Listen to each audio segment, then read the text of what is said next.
नमस्कार। आज हम ये बात करेंगे कि इस दुनिया में जो भी बुरे कर्म हो रहे हैं, इन सब का उपाय क्या है? आसान शब्दों में अगर मैं जवाब दूँ, तो हम सबको भगवद गीता समझनी होगी। भगवद गीता से मेरा मतलब है धर्म हमें समझना होगा। इस दुनिया में जो भी आज खराब हो रहा है, वो अधर्म के कारण हो रहा है। और भगवद गीता एक बहुत अच्छी किताब है, जिसके माध्यम से हम धर्म को जान सकते हैं। वैसी अकेली किताब नहीं है भगवद गीता, और भी कई सारी किताबें हैं। अष्टवक्र गीता है, उपनिषद है, और भी कई सारी किताबें हैं जहां पे आपको सत्य मिल जाएगा, धर्म मिल जाएगा। लेकिन भगवत गीता इतनी जरूरी क्यों है?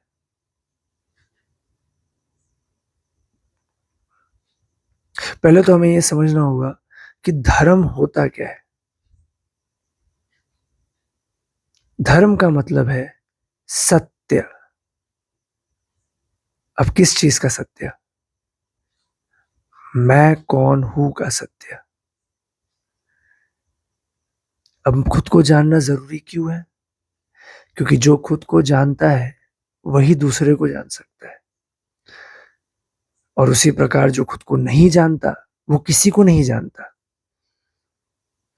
क्योंकि जैसा हम खुद को देखते हैं, वैसे ही हम सबको देखते हैं। भगवत गीता हमें सत्य बताती है कि मैं कौन हूं। लेकिन सबसे उससे भी ज्यादा जरूरी है कि भगवत गीता कहाँ कही गई। भगवत गीता कही गई एक युद्ध के बीच में, महाभारत के युद्ध के बीचों बीच भगवत गीता कही गई। लोगों को लगता है कि धर्म का मतलब है अहिंसा,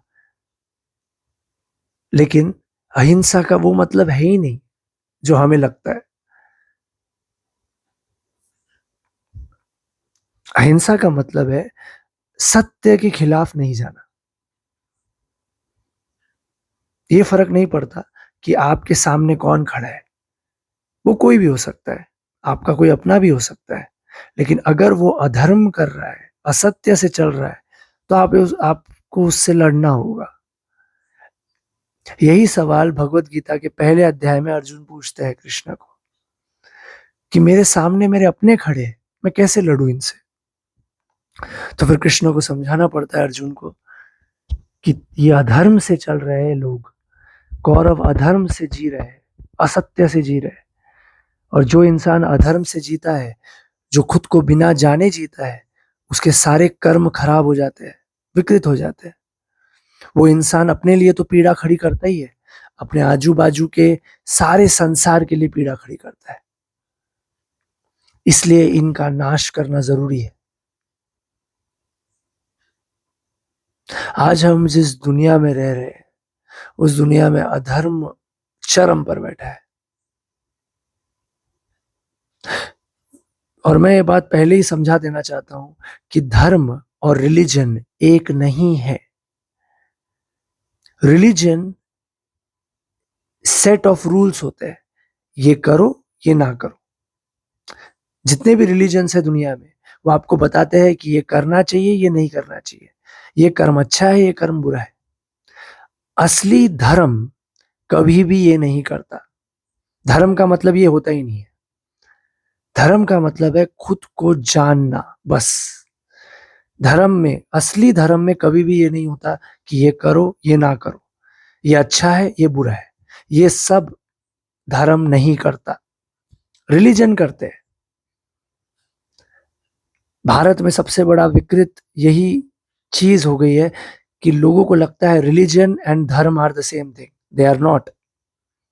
धर्म अलग होता है, रिलीजन अलग होता है। धर्म कभी भी नहीं बोलता आपको कि ये करो या ना करो। धर्म सिर्फ इतना बताता है कि तू कौन है, कौन है तू।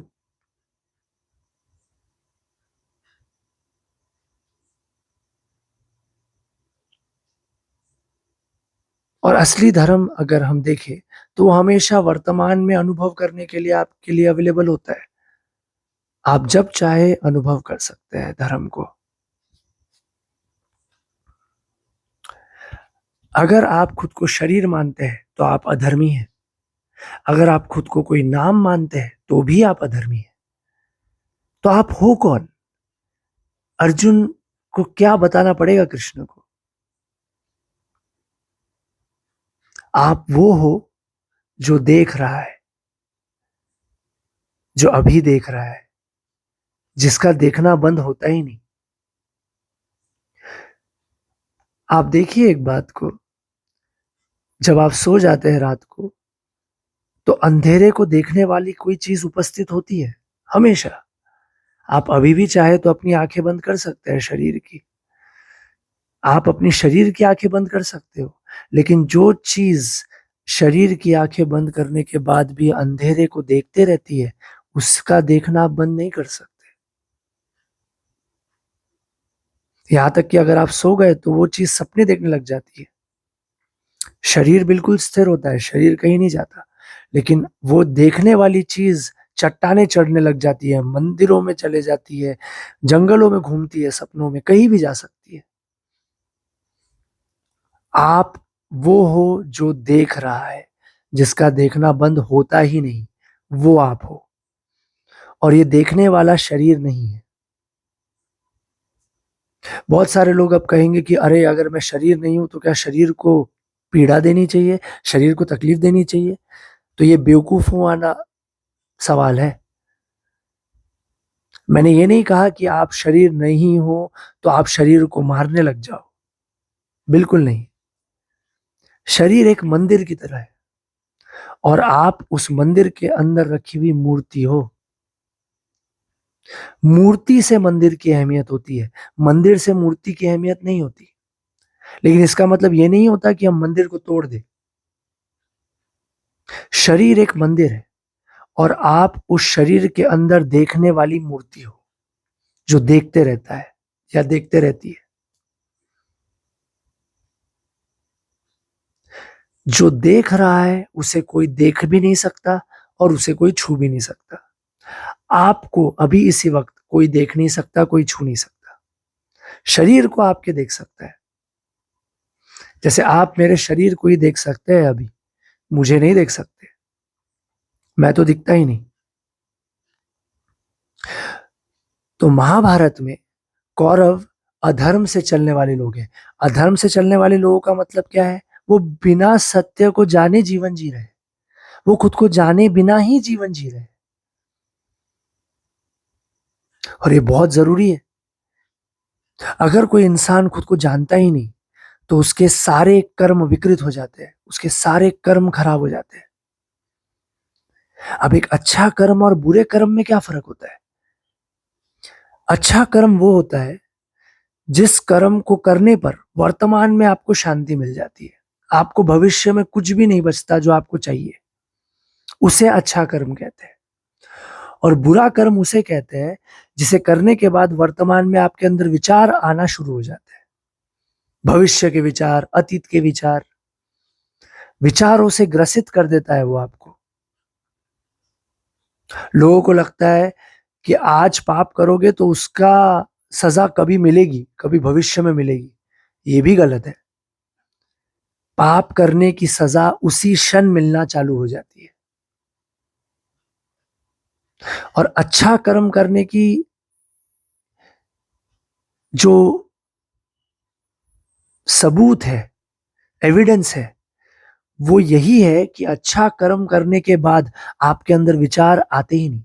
आपको कोई भी चीज ऐसी बचती नहीं जो आपको चाहिए, जो भविष्य में मिलेगी। उसी वक्त, कर्म करने के वक्त ही आपको वो मिल जाता है जिस चीज के लिए आप कर्म कर रहे हो। वो शांति मिल जाती है जिस शांति के लिए आप जीवन में सारे कर्म कर रहे हो। हम जो भी करते हैं जीवन में वो सिर्फ शांति पाने के लिए ही करते हैं। पैसा क्यों कमा रहे हैं? ताकि हमें शांति मिल जाए। बच्चे क्यों पैदा कर रहे हैं? क्योंकि शांति मिल जाएगी।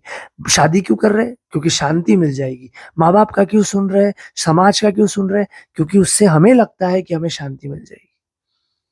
लेकिन क्योंकि हम खुद को बिना जाने जीवन जी रहे हैं, हमें कभी शांति नहीं मिलती, कोई भी कर्म से शांति नहीं मिलती। तो भगवत गीता आपको शांति भी प्रदान कर देती है, क्योंकि आपको धर्म बता देती है, सत्य बता देती है। आपको यह बता देती है कि आप शरीर हो ही नहीं, आप इस भ्रम में जी रहे हो कि आप शरीर हो। लेकिन अगर आप वर्तमान में अनुभव करने के लिए तैयार हो, तो आप ये देख सकते हो कि आप शरीर हो ही नहीं, आप शरीर के भीतर से देख रहे हो दुनिया को, लेकिन दुनिया में आपको कोई चीज देख भी नहीं सकती और आपको कोई चीज छू भी नहीं सकती। तो वास्तविक धर्म का कोई नाम नहीं होता और वो हमेशा सत्य होता है। आज से 1 करोड़ साल पहले भी सत्य था, आज भी सत्य है, आज से 1 करोड़ साल बाद भी सत्य रहेगा। विज्ञान चाहे कहीं भी पहुंच जाए, वास्तविक आंतरिक सत्य हमेशा वही रहता है और यही इसको एंड्योरिंग बनाता है, यही इसको लॉन्ग लास्टिंग बनाता है, अनंत बनाता है।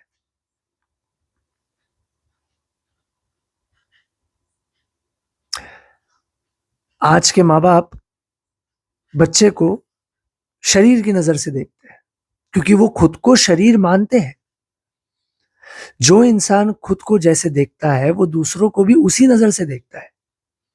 कोई माँ अगर अपने चेहरे पे, शरीर पे मेकअप डालती है, तो वो अपने बच्चों को ये संकेत दे रही है, ये सिग्नल दे रही है कि शरीर ही सब कुछ है, शरीर जरूरी है। और जो माँ बाप खुद को शरीर मानते हैं, वो अपने बच्चों को शरीर की नजर से ही बड़ा करते हैं।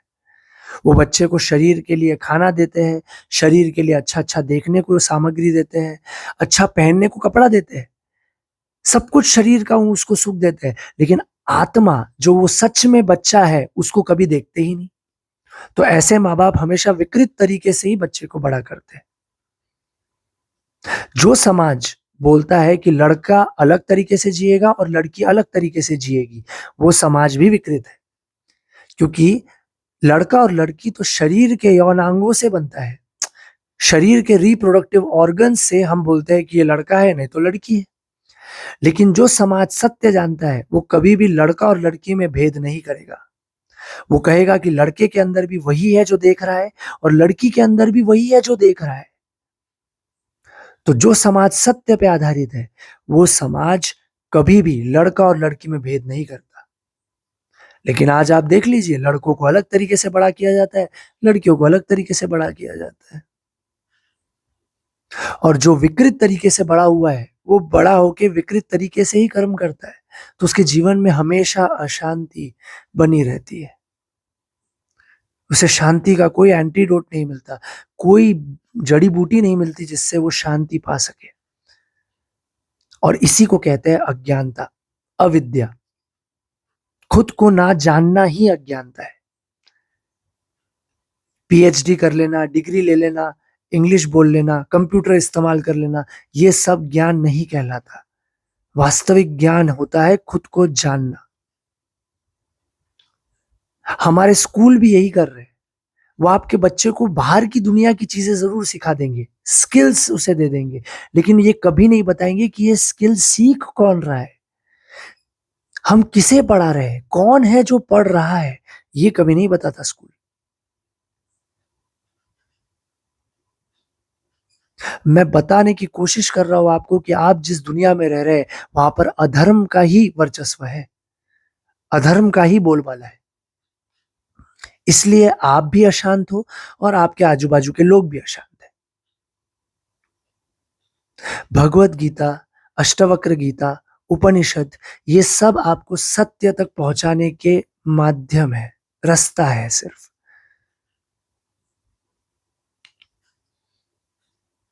और भारत में तो कई सारे लोग भी हुए हैं जिन्होंने सत्य जाना है, जैसे कि बुद्ध, महावीर, ओशो। इन लोगों ने सत्य को जाना है और अपना पूरा जीवन सत्य ही कहा है। लेकिन इन्हें समझने के लिए आपको दृष्टि चाहिए, नजर चाहिए, जो आपके पास नहीं है। आप अगर शरीर की नजर से इन्हें समझोगे, तो आप इन्हें समझ ही नहीं पाओगे। और उसी प्रकार अगर आप शरीर को खुद को मानते हुए भगवत गीता पढ़ेंगे, तो भी आपको भगवत गीता का अर्थ समझ में नहीं आएगा। ना कर्म का मतलब समझ में आएगा, ना मैं का मतलब समझ में आएगा। तो हम भगवत गीता पढ़ने की कोशिश करेंगे, लेकिन पहले हमें यह समझना होगा कि भगवत गीता हमें धर्म बता रहा है। धर्म क्या है, तू कौन है, ये बता रहा है। मैं का सत्य बताने वाला ही धर्म होता है, बस। इसके अलावा और कुछ नहीं होता धर्म। जो भी चीज आपको कह रही है कि ये करो, ये ना करो, ये सही है, ये गलत है, वो धर्म नहीं है, वो धर्म हो ही नहीं सकता। असली धर्म सिर्फ आपको बताता है कि आप कौन हो, बस।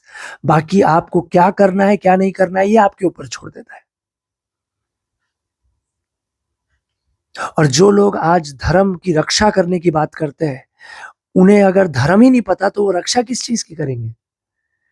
शिवाजी महाराज अगर धर्म रक्षक थे तो वो पहले धर्म को जानते थे, इसलिए धर्म की रक्षा कर पाए।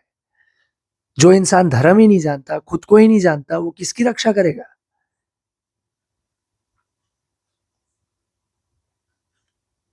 भगवत गीता हमें धर्म बताती है, इसलिए भगवत गीता को पढ़ना बहुत जरूरी है, सबसे ज्यादा जरूरी है।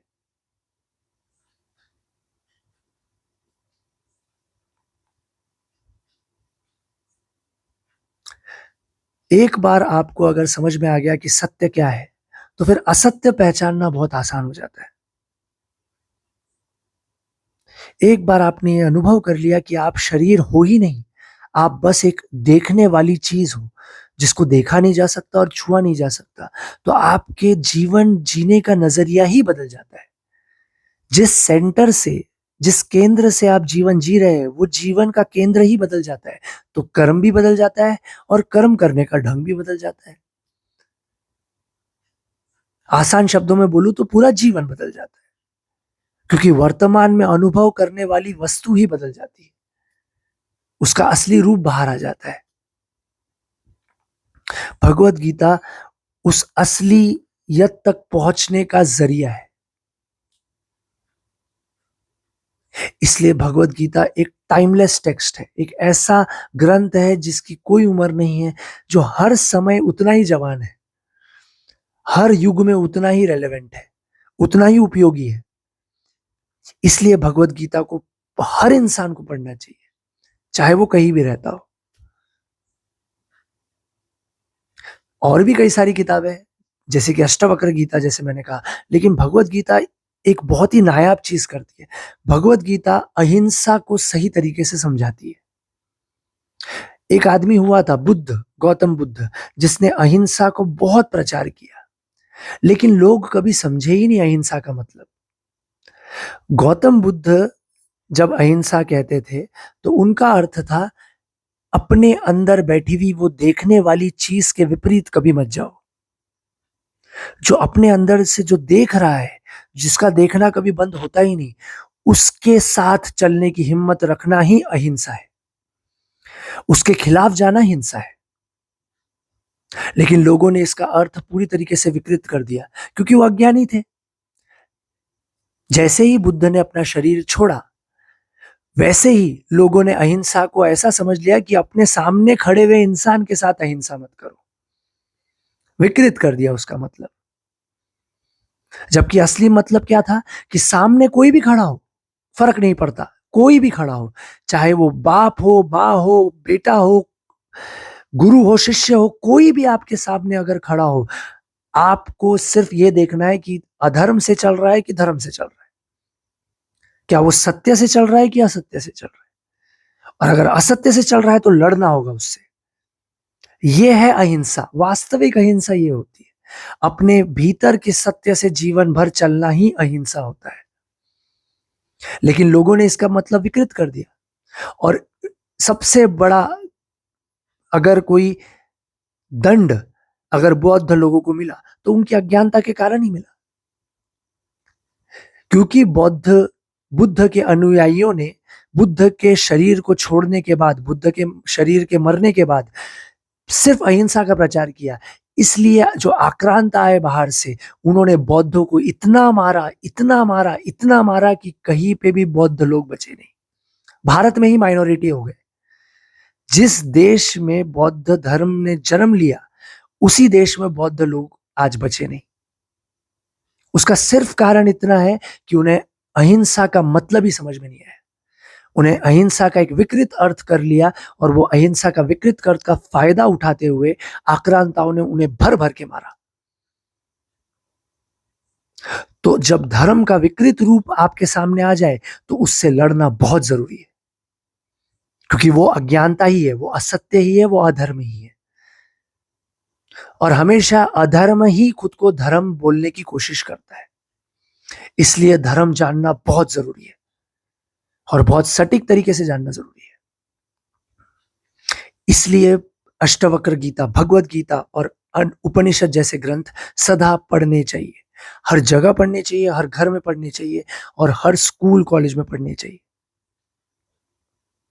जो आईआईटी कर रहा है उसे भी यह ज्ञान होना चाहिए, जो आईआईटी नहीं कर रहा उसे भी यह ज्ञान होना चाहिए, जो डॉक्टर बन रहा उसे भी यह ज्ञान होना चाहिए, जो इंजीनियर बन रहा उसे भी ये ज्ञान होना चाहिए, जो चार्टर्ड अकाउंटेंट बन रहा है उसे भी ये ज्ञान होना चाहिए, जो पैसा कमा रहा है उसे भी ये ज्ञान होना चाहिए कि मैं कौन हूं, कौन है ये जो जीवन जी रहा है, कौन है जिसे शांति चाहिए।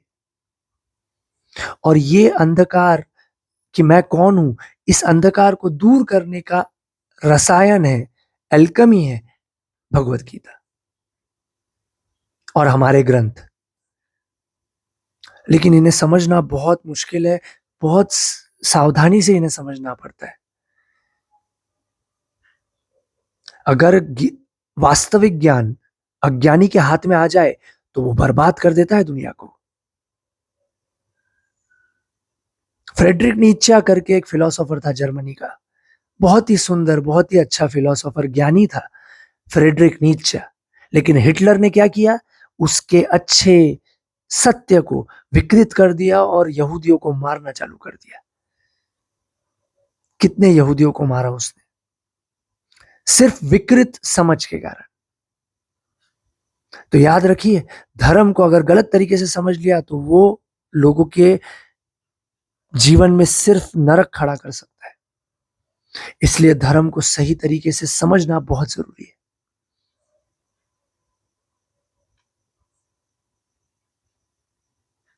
आज के लिए बस इतना ही। नमस्कारम।